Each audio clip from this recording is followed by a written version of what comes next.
My dad wanted to reconnect after years apart, so I invited him over for dinner. So, how have you been? I distractedly poked at my salad, unsure of how to respond. I'm good, I said, glancing up. I've been seeing someone. Oh? Said my dad, raising an eyebrow as he cut into his steak. Steven, I replied. He's a Twitch streamer. Wow, that's really great, Kelly, he said, a little hesitantly. I gave a half-hearted smile. These little meetups always felt forced. But they were the best we could do. My mom died in a car accident when I was 9. Dad never learned to cope. So he turned to the bottle. And he was a nasty drunk. With Mom gone, I became the sole target of his rage. I was hurting. We were poor. I needed him. But instead, I was stuck washing puke out of his hair and dragging him inside at night so he didn't freeze. So I left. Moved out the day I turned 18. Went no contact.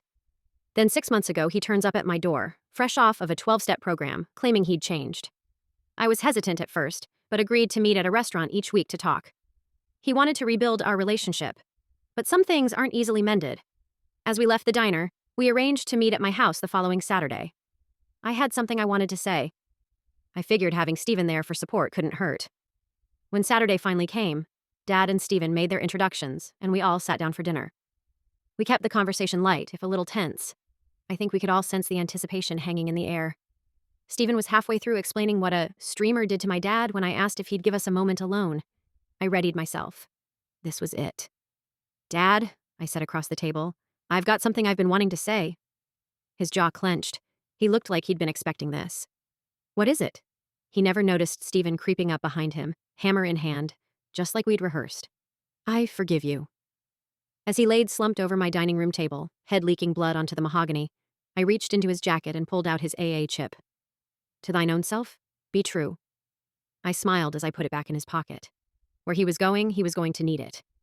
He thought I didn't know. That he'd been drinking all my life. That when Mom died, he just stopped bothering to hide it. That he'd cashed out his savings to bribe a judge.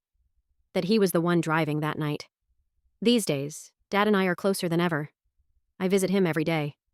Steven already had a perfect little soundproof room set up in the basement. As for Dad, he's got everything he needs.